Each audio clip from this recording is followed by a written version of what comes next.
You know a singer who got a lot of confidence. You know how you can tell a singer that got a lot of confidence, Mike Muse? How is that, Sway? Because they actually sing. Word. That's how you could tell. Was that our next guest singing? That would be our next guest. What? I really enjoy these young men. They be giving up a lot of game. They be tuned in and tapped into a lot of emotions that men deal with that we not expressive enough to bring to the surface. As complex it is to be a man, to be in the mind of a man, especially when it comes to relationships. Tracy G.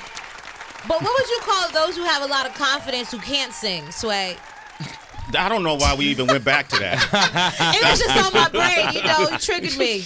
Don't take your love from me. Ooh, ooh, ooh. That's me. I don't have any confidence. Don't do that, Daniel. Don't do that to me, man. Not here. It's our first meet. You was right there. You were right there. You were right there. Oh, right there. He's not a hater. I love this guy, right? I love it, man. But I've been able to watch these guys, their rise over the recent years, for a few years now. And I remember when I saw them do a track with Mac Miller and Ty Dolla $ign. Mac Miller, who is somebody we love dear here. I remember last time Mac Miller came here before his untimely demise, and he was working on his last project, and we found out how musically inclined he was as a musician and not just as an MC. These young men got a chance to work with Future as well. Yes. And so when you get that stamp from Drake and OVO, the whole team, I say the whole team, then you know you must be moving in the right direction. One of the gentlemen of this collective, of this tandem, once said, OVO is a place where me and my friends, we can do whatever it is we want to. Isn't that heaven? Freedom sounds like heaven. Sounds like heaven. Please welcome the one and only Daniel and my man 1985, the one and only Dvsn are here. Give it up for Dvsn. Welcome, guys. Man. Welcome, fellas. Oh, man, if I was somebody growing up, I would look at y'all lives on social media and go, if I ever went into singing and being an entertainer, this is who I would want to be. Appreciate that. When you look at it, do you feel like you live in a dream, or is it every day? Really? I think so. Yeah? I'll speak for myself. That's 1985. Go ahead. I feel extremely blessed, extremely grateful for all the places that music is taking us. You know, that these are experiences that I really don't want to take for granted, because I don't think this was a reality for, well, it still isn't a reality for a lot of people, but even 5, 10, 15 years ago, I don't think the doors were open for people to do as much as our generation is doing with music and entertainment, and just the way that the internet has taken things and changed the shape of an artist's career. Yeah, man. When did you're an excellent producer. Yes. Thank you. Yeah. Your palette, you have a large variety. You have great range as a producer. Thank you. How did you learn to produce? What did you learn on? I learned on MPC. MPC. I'm old school guy. Oh shit, he's an MPC. Yeah, that's where I started. So that's why, even for instance, the song we were just playing, "Don't Take Your Love," a lot of my stuff is sample based, because my introduction to production was always like chopping up samples, finding the best drum loops, finding that 8-second part or that 4-second part that you can cut up in different ways and reinterpret that. So I think if you know my catalog, you'll kind of hear that. You might not hear it as much as you would have before, but you'll hear that I'm always like drum machine based in the way I put my stuff together. That song we just played, "Don't Take Your Love," this is the reason why, because listening to the album, I listen to albums like a couple ways. I like to start from the back to the front to the back. I know that pisses artists off because you work so hard for your sequence, but once I stream it and I buy it, you have no say-so in how I choose to listen, but it was that appealed to me, at least, about the production. And then you as a writer, I think, are incredible. When you say you find, who were some of those, like, are you a Premier? Are you a Mark the 45 King? Are you a Just Blaze? Primo for sure, Blaze for sure, Kanye, old Kanye, as far as his production style, Timbo. Jake One? Yeah, Jake is still doing it. Yeah. He's been very consistent with his sound. I like the fact that he's kind of continued his staple sound all the way through his career and hasn't really had to change or adapt to the newer style, but he's still just as like, I guess you could say like up on things. You know, he's still like very current and very relevant, but he hasn't had to really switch his sound much, which I love. Who else would I add in there? Then you have some of the R&B producers, you know, from the Dark Childs, the B Coxes. You have the guys in between, the Jermaine Dupri, you know, where they kind of fall into every category. And then, you know, the classics, the Quincy Jones, the Curtis Mayfields, you know, those type of guys. You said Curtis Mayfield. You know how often people say that name, Curtis Mayfield? Sometimes you just got to say names people don't say no more. Fucking Curtis Mayfield. When I think of, I think, Daniel, you were the one that quote I gave about OVO. It's a place where you and your friends could do whatever it is you want and the world is watching. When I think of OVO for Toronto, I liken it, some of the names you mentioned, I liken it to Motown records of the past. You know, you guys do. I know y'all do the knowledge. You do the history. And Motown was an incubator that used to bring in the Smokey Robinsons, the Supremes, and all these musicians and provide them the opportunity to pursue their dreams. We fantasize about these things, but what is it like being in that machine, Daniel, the OVO machine? The beauty of it is it's kind of the main thing you hear about artists and stuff like that is the issues that they have with the label as far as their creative control, right? You hear about, you know, people stepping in and stepping on their toes about how they wanted to make their music or deliver their stuff. We've never had that issue at all.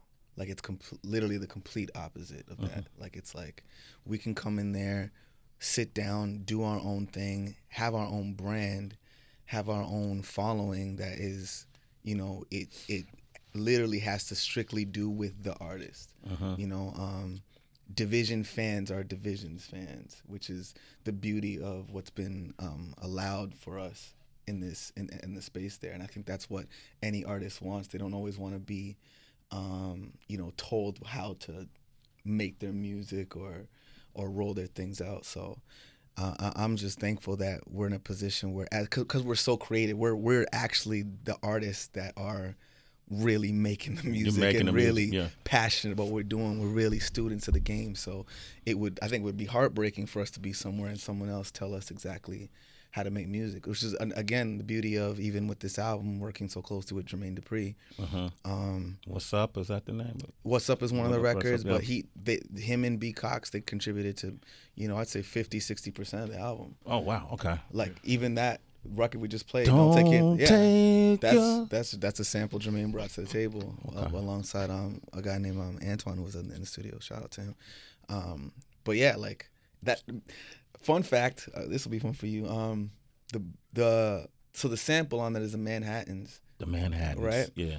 And I was always like, I just feel like I wish I could turn up their vocals a bit, because there's so much music at the part that we took that you can't really hear what they're saying. So it's like, what if we just go layer the vocals? So the actual re-singing of the sample, it's B Cox singing. That's B Cox's singing. voice? That's his voice singing on the Wow. record. Damn. So you can amplify it. You mean to tell me y'all could have called me and used my voice instead of B Cox? Well, we asked, I think, and they said that you was were calling. busy Yeah, or it was something? that. I was It was out that of same town. Wednesday we were Out of talking town? about. Yeah. You see I what I'm couldn't saying? clear it for him. Yeah, his schedule was All right. Sounds too. crazy. Yeah. Next time, y'all going to be making a lot of music, just let you know I'm available.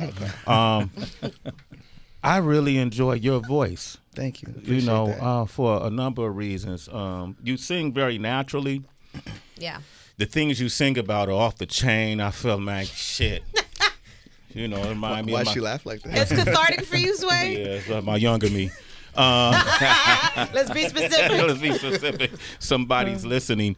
When did you first start singing? It doesn't sound like you just went into the studio to me, or am I mistaken? No.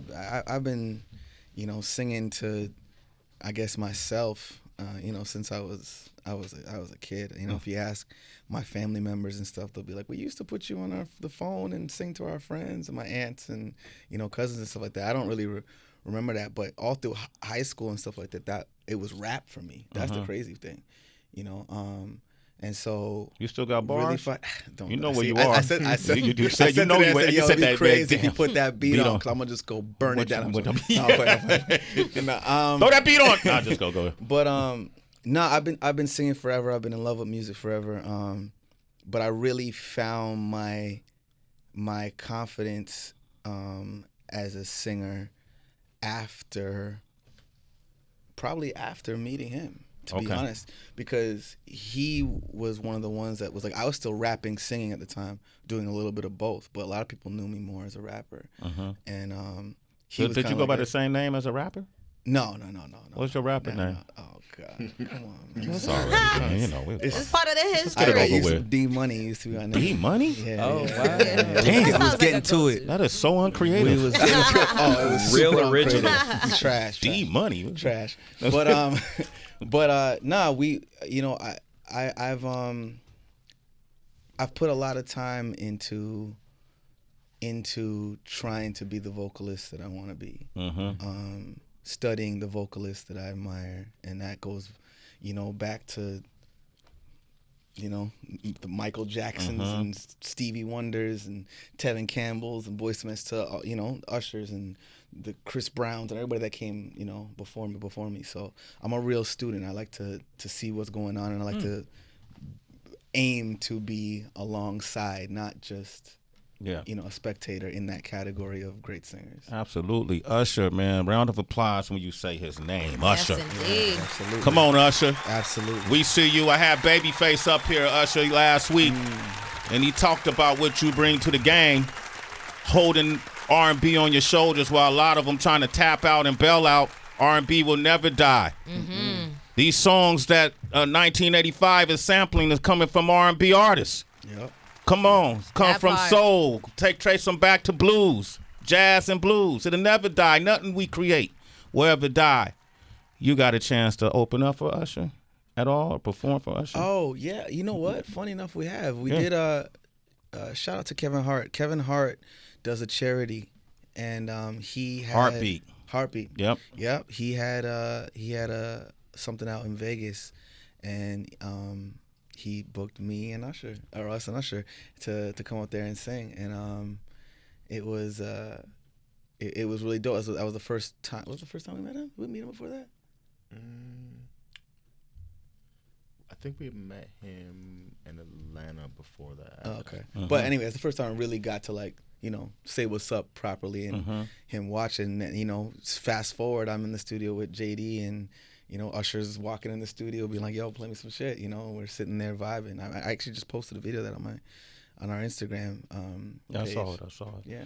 Does he try to mentor at all? He does in a way that is really appreciated, actually, because it's in a way that's strictly encouraging. Like every now and then he'll just like pull me aside and be like, yo, I know where you're at. You know, I know what's going through your head.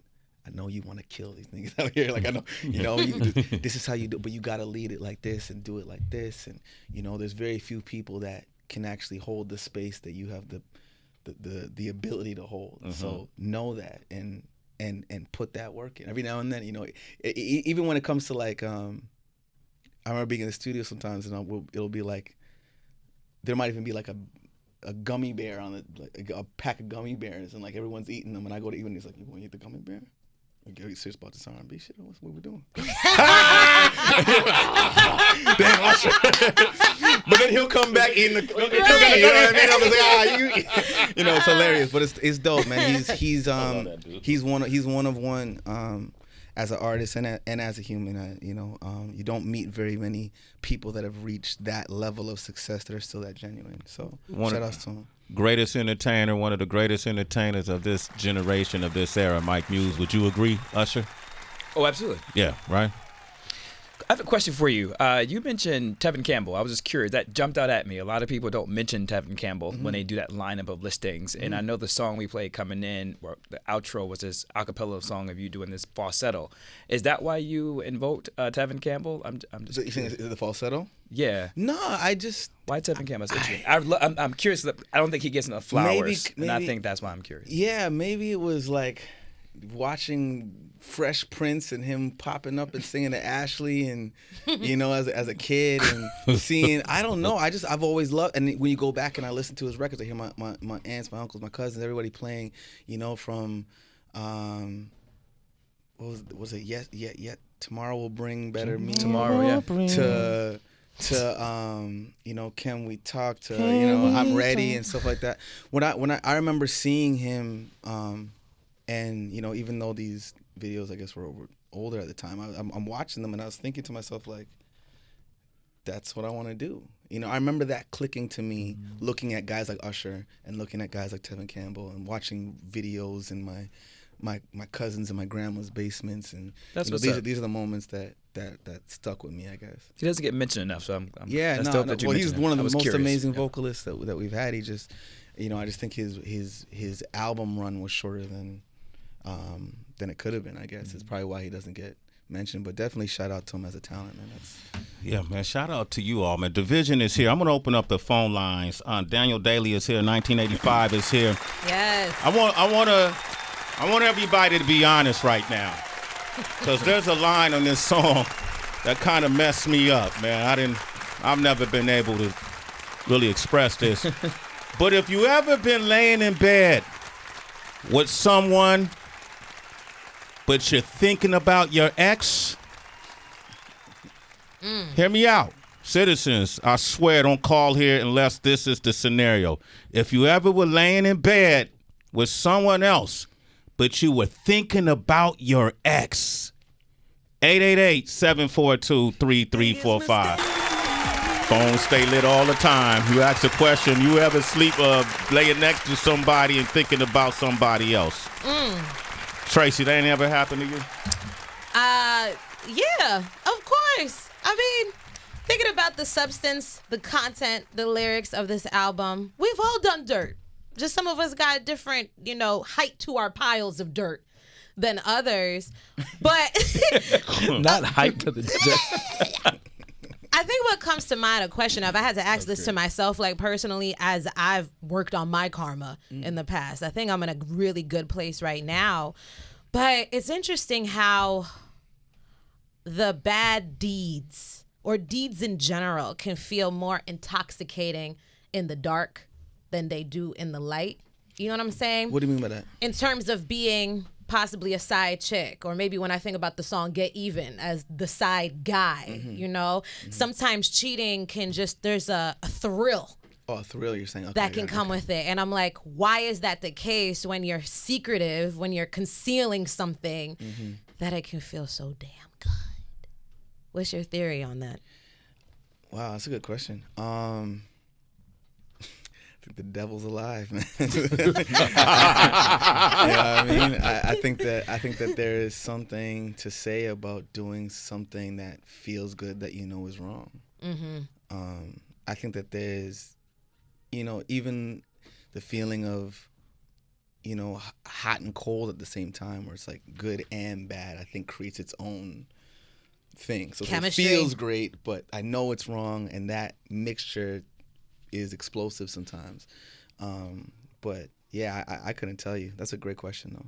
Yeah, it's gonna fuck with you now, too. Yeah, why does it feel better? Why does it feel good? Why do I feel good when I'm cheating, when I'm basically? doing something? No, I didn't say that. You use that word? I said that. I said the side nigga. That's what she was saying. The side? is true. Oh, but he don't necessarily have to be cheating. The person cheating. She's cheating.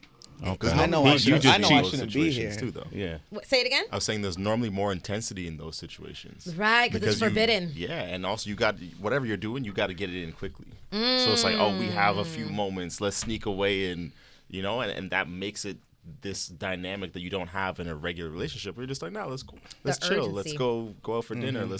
It's the fact that you're like, okay, we only have an hour. We only have so Tonight. much time. We only have tonight. Yeah. So then on the flip end, how do we bring that like urgent level of desire to our relationships that we have in the light? You can, but you can't, because I mean, you can do things where it's like, let's be spontaneous. Let's whatever it might be, role play. Let's meet up somewhere random. Take separate flights and meet, on an island, and I'll catch you at the bar. That's expensive. Stuff like that. You can do that type of stuff, but that's at the end of the day, that's not your. Well, look who you talking to. Right. I'm like, make this relatable for us. Talk to Chain, please. Nah, but man, let's just go to Friends tonight. Yeah, I'll get the jet. that's how you'd have to do it. But that's not real life. At the end of the day, you're gonna have to just spend your days, your nights, your highs, your lows, your moments of excitement, and your moments of calm and boring with somebody. So it's finding a way to be content and happy and still excited about love. I think that's the goal at the end. It can't depend on, we're going to find something new to keep jolting us, because then you're falling more in love with the situation than you are with the person. There it is. So with that said, I'm sure you get this question. We all do as men, and even as an older guy, when I think of the song "If I Get Caught," right, and what it says. Can you say the chorus for me, please, Daniel? Can you say it? Well, I mean, you got the lyric sheet, don't you? I don't actually. It's okay. Okay. It says, if I did, I would have been singing. Trust me. It says, if I get caught cheating, that don't mean I don't love you. Doesn't. It doesn't. It doesn't. Right. It doesn't. It's, I'm being bad, maybe. I'm being fucked up. Exactly. Yeah, that's but what it is. You're not handling this love with care. No, absolutely not. I made some choices I shouldn't have made. That's some of the realest shit. When you get to the root of cheating, we've been talking about this obviously a lot because of the record, but we've kind of figured out that the act of cheating is more of an ego-based thing than it is. I woke up and I don't love my person anymore. It's more, I'm trying to feel desired. I'm trying to prove to myself I can conquer new things. I'm trying to scratch some itch, whatever it is. Yeah. I'm trying to, it's something about, it's something internally, and that's why there's so many situations where people are like, how do you cheat on her? She's got this and she looks like this and she's got that, because it had never had anything to do with the person. That person that was cheating was the person that had something to work out. It had nothing to do with who they're with. Well, they cheated on. So what are your theories? You guys hit up a lot of tours and been around the world, and handsome guys. I know what it's like to be a handsome guy. In the public eye. No, it's true. Monogamy is difficult. For sure. Yeah. It's difficult. It's a choice. It's a commitment to that lifestyle. It's not so much being a commitment to the person. It's a committing to, I am going to commit to being with one person. So it's possible. You believe monogamy is possible? It's possible, of course. It's possible. For you? Anything's possible. For you? Yeah, I think it's possible for me. I've been in a long-term monogamous relationship before where I wasn't even the idea of cheating wasn't possibly crossing my mind. And at the same time, I've definitely been in relationships and I've definitely stepped out. I've been in relationships where I feel like I've probably been cheated on. You know? So as someone that's kind of experienced it all, especially all that we're dealing with today, that's kind of what we wanted to make a point of, not holding back just because it's triggering on this album. We wanted the album to be an honest reflection of what is going on right now. I believe that it is. Dvsn is here working on my karma. It's a work in progress. Absolutely. Damn it. And it doesn't stop. Never. You don't reach a point, right? And you finish with your karma. Yeah. I thought that would happen. That didn't happen. Trey's on the line from California. Rise and shine. Trey, what's popping? What up, Trey? What's going on with y'all? What's up, Trey? We got Dvsn. Tracy G, Heather B. Yo. Heather went out. Heather didn't make it this morning. But she's here in spirit. Man, right? Yeah. But I've been listening to Dvsn since September the 5th. Oh, so okay. Man, I messed with September the 5th, the morning after, man. And Sway, to answer your question, yes, brother, I have. You've laid next to one woman while thinking about another woman. Oh man, a couple of times. And I'm gonna be honest with you, Sway, man, I even made love to a woman and thought about another woman. You ain't alone. So the whole time you needed that other woman to stimulate you to make love to the woman you were actually making love to, is what you're saying? Yep. Okay. Right. Okay. Right. All right. That's like using a woman as a sex doll. That's why you got to get this album. That little hesitation that you didn't want to tell the truth, The album is telling the truth for you. Just play one of these songs. All right. I'm gonna get it for sure. But but Hallucination, that's my shit. I appreciate you, brother. Thank you, man. That beat, man. That beat go hard. Yep. 1955 did this shit on that. That's my shit. Appreciate I listen to that, man. Fucking in the mood. If I got a chick in the car, you throw that mood on there. Shit, that's gonna get them panties. Sit down. Ow. Oh shit! All right, Trey, calm down, Trey. Come on, man. There's a bunch of men in the room. All right, Trey, thank you, brother. You a super citizen, bro. Let's wait about it. All right, Dvsn is here. How did you develop your relationship? Was it did y'all know each other, or did you go searching for a singer? You went searching for a producer? No, we met through mutual friends. But when we met, it was on music, and it was like he was kind of like, "Yo, I'm producing. Do you have a producer?" And I'm like, no, I don't have a producer. Like, I don't just, especially at that time in Toronto, because it's like Toronto is super talented, but it was super undeveloped as far as like infrastructure and industry. Really, the only few people got anywhere. The Cardinal Officials and Choclairs and people from that, but we didn't really see any success. Drake is the beginning of success, real level success out of the city. Actually, I guess Deborah Cox. Deborah Cox came from there too. But Drake really kicked the door open for the people to come after him and that generation after him. The Weeknd and Party and Torey to we have Daniel Caesar, everybody now. But at that time, it wasn't really like that. So we connected on hip hop. It wasn't even R&B, because I never liked saying I sang. I was never that dude that was like, yeah, I like to sing. Like I thought that was like weird to do around my niggas, around my guys. So I always kind of kept that low. But when he heard me sing, he's like, wait, what? Yeah, I was making rap beats. I started making beats literally probably like 3 or 4 weeks before this whole conversation.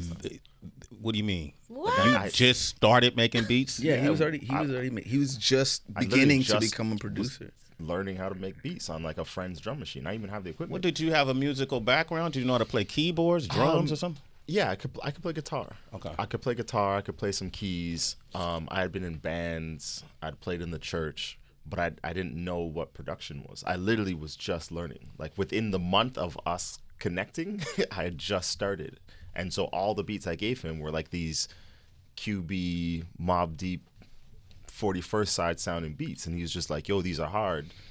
I don't know what to do. And I'm just like, well, you can sing, so just like sing on them.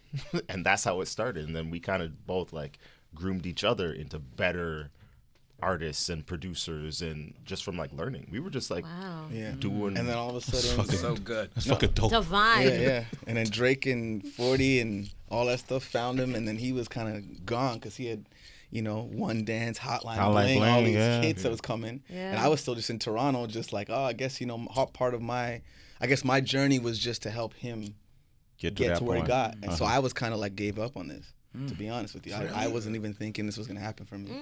And then he kind of spun the block like, nah, we dropping that stuff that we good. We in here. I just got a Grammy. Don't go anywhere. We back, baby. Hold this Grammy. Yeah. Wow, that's So, fucking amazing, man. I say I really appreciate this movement that I've seen come out of Toronto. I knew Cardinal, all these guys back early on in their careers, because I've done radio for a long time. I know what I'm saying. I know. I see. Okay. So early on in their career, I used to have them come up because I was so curious about artists from other places, especially Toronto. But like you said, it wasn't that infrastructure. So I remember the first time, I don't even know what tour it was. I was in one of the first tours that they put together, and Drake was headlining his own tours. I remember going to Pennsylvania for it with MTV, and it's like, we got to go out here. I've been telling them, you got to get this kid. These girls keep coming up to me saying, I'm like, who's the next hottest? I learned about Drake through an 8th grader in the Bronx, 8th grade girl. Jeez. That's a flex. Shit, the girl was saying, hey, you got to know who Drake is. Okay, fuck it, and heard him, and was like, oh shit, this is dope. We got to cover it. So we went to cover that. What I was most impressed about was what you guys are talking about, the vision. that they had the foresight in creating not just albums but industry that everybody can benefit from, you know, and run their projects through and get these ideas. When I was coming up, everybody wasn't giving up the game. Yeah. It seemed like y'all don't hesitate to share the information. No. Yeah, no. No, right? No. That's We're something definitely that, go ahead. that's something that 40, especially with us, was just so I don't even know what the right word is, but so like protective and also like pushing us out there to be like, yo, you guys have whatever you want at your fingertips with us, but please like explore the industry, do what you got to do, and then make your decision. Like, it doesn't have to come through us. Like, you need the answers, you need to be connected. 40's the one who connected us with B Cox before we were even signed. Okay. So it's like he's always nurtured our relationships with other people, even, you know, and just kind of like set the game up for us in a way where he's like, yo, whatever you need, whoever you need to be connected to, whatever conversation you need to have, you want to hear about how it works with touring, radio, contracts, whatever, just hit me. I got you. You know, like, please, like, don't make mistakes that we all made because you have us. And he's always been that guy, you know. He's always like, really why, to be honest, why we signed with OVO. Yeah. Is because 40 was kind of at the time. It was almost like every label was in our emails at the time because we were dropping these. Even the song Homie just called about hallucinations, that we had put that out on SoundCloud, and we kind of developed this following, this buzz, and this intrigue of like who's Dvsn and whatever. And back then, when we were, you know, people didn't even know what we looked like. We were just posting our symbol. But 40 kind of came to us and was like, "Yo, I will co-sign and walk you into whatever label you want to go walk in, and they'll listen because, you know, I'm 40. I'm 40 now, yeah. you know, so we can do all that, or if you want, you can come stay here and rock with the home team." And the fact that he was so forthcoming with everything and saying, I just want to take you wherever's best, you know, but if you want to come here, you have a home here. And we're like, this is the only guy we trust in the game. Why would we go anywhere else? So that was kind of like we didn't even take a meeting. We didn't take any other meetings. We literally sat there and said, you know what, forget it. And went on that feeling. We trust you, yeah. Yeah, man, this is a beautiful story. I'm happy to hear this. I'm really happy to hear this for y'all. You know, it's a beautiful thing, man. We're living in a beautiful lifetime, you know, and we realize it every single day when you thinking about these losses we also take, you know, and to be here and experience this, but to be around people that you can have just full trust of with your creative process, that's rare in the business, right? Very rare. I want to come see y'all perform. I haven't seen you perform live yet. Oh, really? No, I've only seen you perform on okay. You know, that digital thing. Well, that's the part. If you ask anybody that's been to a Dvsn show, that's the thing, right? Yeah. Who influenced your performance style? Was it, you know, Dvsn is you want to be separate from anybody else, divided from the fray. You know, we are who we are. Right. You know, so everything has to have that mentality, even the way you perform, right? So, were you a natural performer, or did you take time to trial and error to develop a show? I think I'm a bit of a natural performer in the sense of I'm a natural singer. Okay. And I naturally have a way that I, you know, move and interact with, you know, people and fans and, you know, move on stage. But definitely we took time as far as the vision of everything that they see, from, you know, how the lights are gonna hit, when does the smoke come from the back, what's the visuals, do we have a screen, you know, is there a part where you bring somebody on stage or you do something different than, you know, than the rest of them. But the big thing with us is, you know, I'm trying to make sure that this is the best show in R&B. Yeah, the best show in R&B. I like that. That's what's up. The best show in R&B. Good luck with that. It's a lot of dope R&B artists. One happening in Vegas right now. Usher, that's the Chris Brown. What you gonna say to Chris? You gonna tell Chris that? Absolutely. I'm gonna go up to Chris and I'm gonna be like, "You are incredible, sir." And I'm trying to be the best show in R&B. You know? That's right. You better use the word trying. Yeah, absolutely. working on my performance and my karma at the same time. You better tie it How's in. your karma doing today? It's a work in progress. It's every day. You know, I'm not gonna sit here and say I'm perfect or I've worked everything out that I talk about, because that would be a lie. And What do you feel you need the most work with yourself? Wow, there's a lot of places. Yeah. But I think that I need to spend more time making the people that matter to me feel and know that at all times. You know, there's a lot of people that sometimes I think we take for granted, because we think that they know you. You're like, you're close enough to me. You know what I'm doing. You know that. You know that's why I didn't call you back. You know my life. You know. But there comes a time where you just gotta say no to everything else and make them feel that way. So I think that I gotta work on that, and I'm focused on doing better at that this year, I think. You ever take therapy? No, I need to though. I think I should. Think you should? Yeah. That was very insightful. That takes that was pretty damn good. It took me years to realize I was even doing that. Right. You know what I mean? Not giving the people that I hold dear and closest to me, letting them know that I hold them dear. Yeah. And that they're close to me. Because you assume they know, because they're like, you're this close to me, you should know this. But sometimes you got to show, and it goes a long way. You know, it goes a long way. I like these guys, man. Shit, too. man. I'm telling y'all, man. We doing this thing. Tracy, tell them the idea you came up with for me, so I could benefit. Tell them what you. So since you see, Sway believes that he is a singer at heart. You know, it may sound a bit different once you actually like hear it. But I say, you know what, Sway? We should get you an actual vocal coach to see if this desire you have can actually be nurtured into a full-fledged skill, talent, gift. So I think over a course of a few months. Dead ass. Yeah, and maybe you guys have a suggestion of a vocal coach that's here in New York. I don't know any New York vocal coaches, but I will tell you this, and here's my shots fired moment of the interview. Is there's definitely some singers out there that definitely had to have started that way, because they're not the greatest singers, and someone just taught them how to hold a note enough, and they're out there making music. So you gotta use them for inspiration. Use them for inspiration. Who should I be inspired by? I'll go look up their music right now. I have no idea. We're not gonna go that far. But also, D, but some of these people can't. what would you say is like the best tip that you've learned to help strengthen your vocal cords? This is gonna sound weird, but don't take anything weird. Pause all that stuff to this. But one of the things that I learned, and it's by a vocal coach named Rob, R-A-A-B though, he's out in Atlanta. He does Rihanna and a bunch of people. But he taught me that while singing, cause I used to be like, yo, after an hour of singing at full, the way that I'm trying to intend, you know, my voice it gets tired.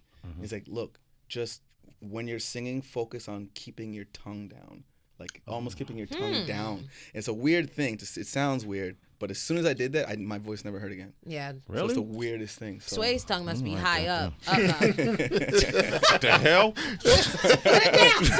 The hell just happened right there? Damn, that was a team. So okay, so listen. If I go through this process, right, which we're going to do live on there, I did it. I sing all the time. Patti LaBelle came up in here. I sang with her. Deborah Cox came. I sang with her. Legends have come up in here. Just littering these moments, bro. Philip Bailey came up in here. I sang with him. Okay. Classic legends, bro. Okay. If I get to a point where I'm as good as the whack ones that are still making songs, I got beats for you. that's what I was going to say. I got you. I swear we'll do a single. You let me know. D, you got to write it. You let me know. We got you. I swear we I'm gonna make it the my... realest shit too. You're gonna be out there like, yo, I can't believe I'm saying this. Okay. This is real. And if you want to, like, behind closed doors, here, I can tell you some shit in my life, and you can get Yeah. Working on my karma, the extended version. You don't want to fuck up my image. Overtime. Overtime. You know about our overtime freestyle series we do? Yeah, I've heard all your freestyle series. Okay. Yeah. So you just abandoned rap, or? Yo, I was saying that to myself the other day. I'm like, can I don't put on a beat. And I was like, yo, do I still spit? Like, I used to be like, just play like off the top. I could go. I really. And I'm a rap head. If you ask me what I'm listening to, 9 times out of 10, it's rap. You know. Who you listening to right now? Yeah. All of it, from Smino to Griselda to, you know, like I'm in it. Like I'm really you there. Said Smino, okay. I Yeah. have a real combo Griselda. with you. Yeah. Into Griselda. Yeah. Oh shit. You know, you hanging out at my house. All the rappers that are really rapping are the ones that I'm like, you know, still checking for. But I'm listening to all of it. Like once you're in love with hip hop, it kind of just takes you. Like, it's just kind of it is what it is, you know. So I love all that. And here I am singing. The way I'm singing. Nah, man, get it how you can get it, bro. You'll rap again. Yeah. And when you do, come back up here. I got something for you. You all right? Yo, I'm glad we got a chance to do this. I've been following you guys for quite some time. I love the song you did with Future as well, but that Mac Miller one really pulled me in too. I know it must have been a great experience working with him. And I'm looking forward to y'all coming back, man. I'd love to have y'all down the line come back and maybe perform for us. We got a whole studio where we do that a lot. 100%. If y'all interested, you could bring a band, the whole 9 if you wanted to. 100%. Okay? Congratulations, man. Give him a big round of applause. Daniel Daly is here, 1985, Dvsn. The new album is Working on My Karma. Don't lie to yourself. Go listen to this. They really touched on an interesting chord here. I find myself laughing and crying. But I'm also nodding my head to every song, especially the first track, Last Time, featuring Blue. Yeah. How did that come together? Oh man, that's a record that me and JD started. He found that sample, and you know I was gonna bring his name up when you were talking about the guys that are samplers that that he loves, and I was like, you know what, JD is actually a super underrated sampler. His catalog doesn't. It almost gets overshadowed by how good the songs actually are, and you don't realize that there's like a lot of sampling going on. But he's great at that. But he found that that sample, and it just took me on a wave, and I try to write a record that was very, again, real, which is you know, because the concept of it is like, ladies, okay, sure, you're beautiful, you hear this all the time. You have niggas that want to fly you out, take you to dinner here or there, push you around in a rental car, do whatever. But when is the last time somebody told you they love you and meant it? You know, when is the last time that's actually happened? You know, we're all caught in the dating scene that we're caught in. You know, from the NBA players to the rappers, the singers, the whoever might want you. You know, the regular guys all might want you. But when is the last time you actually felt that? You know, so that was kind of the concept. And then, you know, the beat felt so good. And then we brought it to 85 when I was like, yo, I just need this to just like knock and feel like it's going to kill a club, but still be like drop top in a Jeep and feel like you're driving around like by a beach or something like that, you know. And he really helped take it to the next level. And that the part where actually Blue starts to rap on, you know, he found these cool chords, and the Blue verse actually came in literally 48 hours before the album. Before the album? Before the album came out. It was just it had just an open verse. Damn, Blue. Yeah. Or did it take him that long? Or No. Blue did it immediately. Oh, okay. No, he did it so quick. We were just sitting with it complete open. I was like, we just need something's got to happen here. So we were gonna actually do like a whole like open verse challenge, damn near built into the song, and just leave this open section of music. And then we're like, nah, let's let somebody take a crack at it. And Blue blessed us, and he came through with a verse in the clutch. But yeah, I love that song too. Yeah, I really love y'all that put record, it as the first song too. Yeah, I thought yeah, that was his idea. That was your idea? Off the top. Yeah, you killed that. He was like, "We happy if I get caught out. Let's start with some candy." Yeah, I like that. I like that. Hey, fellas, congratulations on your success. Thank you. Your story's Thank amazing, you. man. Thank And the product is amazing. I don't like using the word product, but the outcome of your story has been amazing. And I'm honestly, just strip the titles and all the shit we've done. The core of it all, we all music lovers, you know, and I love the music you're making. So continue success and keep writing this shit, man. It's my therapy. Keep writing. Keep speaking my young truth. Hi. Here's the problem, bro. You get older and you still be dealing with the same It's the stuff. same thing. Don't lie to yourself. Don't lie to yourself. Help me. That's why we got to do this song. All right, I'll work on my vocals, but give it up for Dvsn. Make sure you pick up the album, Working on My Karma.